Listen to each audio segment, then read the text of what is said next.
Proljeće se približava i dolazi vrijeme sjetve biljaka u našem vrtu.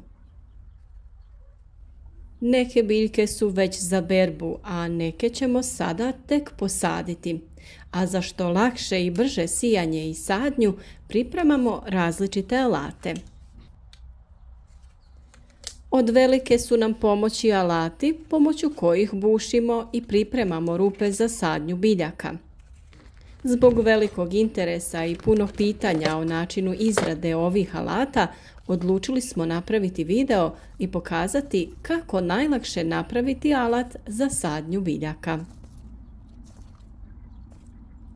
Bilo da se radi o sadnji salate, luka ili sjetvi mrkve, kupusa ili nekog drugog povrća, ovaj alat nam olakšava ovaj posao.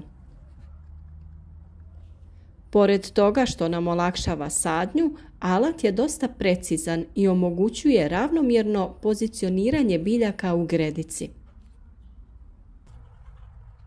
Ostanite s nama i pogledajte kako smo to napravili.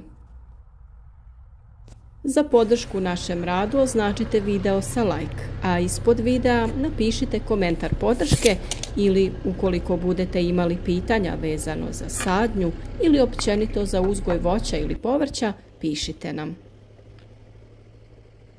Za izradu alata za sadnju biljaka dovoljna nam je jedna ravna letva 5 puta 3 cm. Odrezati ćemo je na dužinu od 80 cm. Od ruba letve odmaknuti ćemo 2 cm i obilježiti mjesto gdje ćemo postaviti prvi klin. Druge drvene klinove koji će bušiti rupe postavljati ćemo na razmak od 10 cm. Nakon što smo izmjerili i obilježili mjesta gdje ćemo bušiti, probušiti ćemo i rupe. Imali smo puno pitanja o gustoći sadnje i razmaku između rupa, pa ćemo ovdje pokušati objasniti zašto koristimo mali razmak pri sadnji biljaka. Prije nekoliko dana ste mogli vidjeti video gdje smo pomoću podloška za jaja pravili rupe za sadnju. To je dosta mali razmak za uzgoj nekih biljaka, ali za neke biljke je idealan. Primjerice, rotkvica se uzgaja otprilike na razmak od 5 cm, pa je taj način sijanja idealan. Isto možemo reći i za mrkvu i druge korijenaste biljke dugog korijena, poput peršina. Kada je u pitanju sadnja luka, i njega možemo saditi na taj način. Jednostavno možemo preskakati svaku drugu rupu i na taj način dobiti na razmaku između biljaka. Osim toga, možemo saditi luk na manji razmak, pa dok je luk još mlad, koristiti ga takvog. Čupati ćemo mladi luk i na taj način prorjeđivati ga, da bi preostale biljke ostale u tlu za dozrijevanje. Tako će biti i sa biljkama koje ćemo saditi ovim alatom. Na drvenu letvu ćemo pričvrstiti komade štapa dužine 6 cm.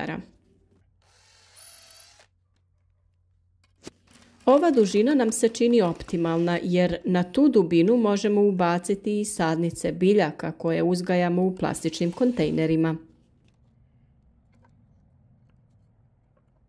Prije nekoliko dana smo pokazali video o alatu od plastičnih flaša koji je namijenjen za šire rupe, ali i za mekše tlo.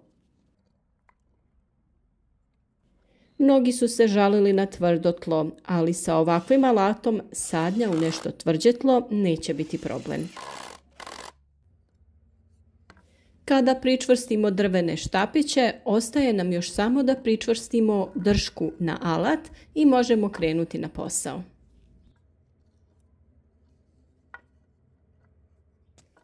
Za to ćemo iskoristiti također drvenu letvu, a ako želite možete alat koristiti i bez drške.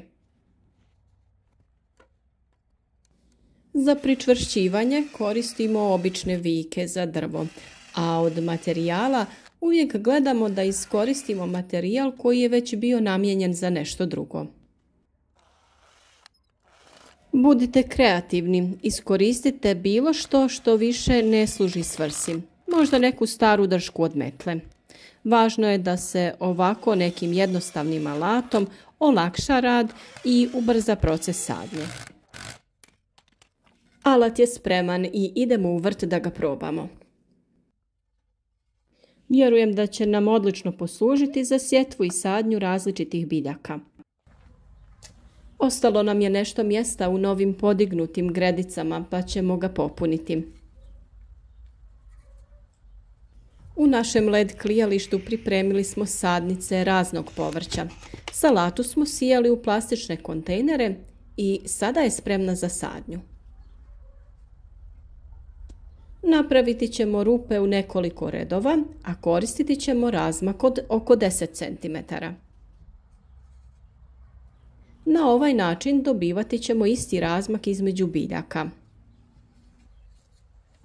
Ako imate potrebu posaditi biljke na manji razmak, možete pomaknuti alat na stranu za 5 cm i na taj način dobiti ćete rupe sa razmakom od 5 cm. Ako ipak želite veći razmak između biljaka, tada možete koristiti svaku drugu rupu za sadnju.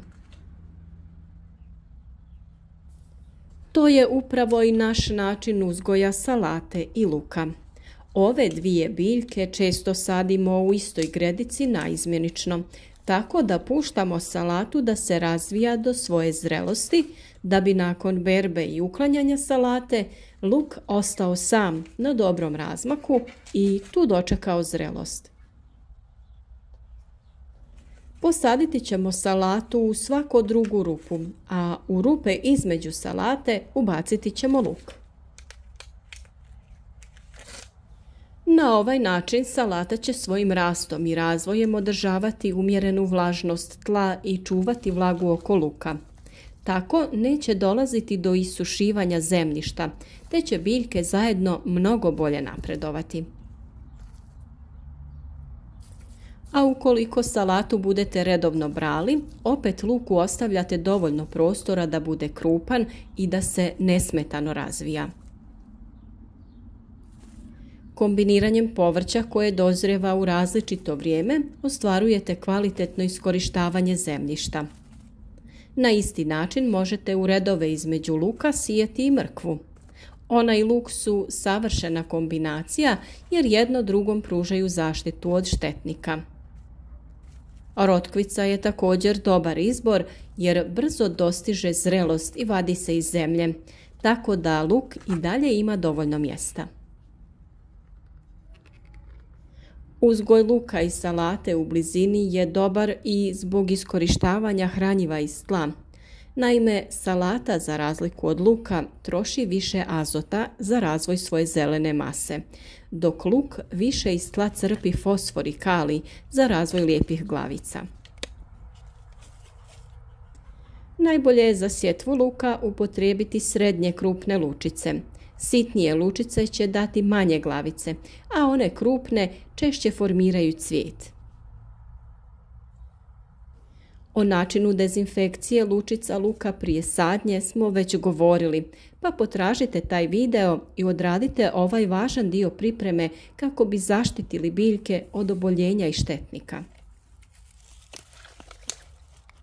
Naravno, pored svih ovih činjenica o rasporedu i pozitivnom djelovanju dobrih susjeda, tu je i estetika, jer će vaš vrt ljepše izgledati ukoliko kombinirate različito povrće, različite veličine i izgleda. Nadamo se da će vam ovaj video i ovaj alat pomoći u predstojećoj sjetvi biljaka u vrtu. Pišite nam da li ste koristili ovakve alate i ovakav način uzgoja povrća. Podijelite ovaj video sa prijateljima na društvenim mrežama i pomozite nam da ideje koje dijelimo u videima na našem kanalu dođu do što više ljudi koji se bave uzgojem voća i povrća.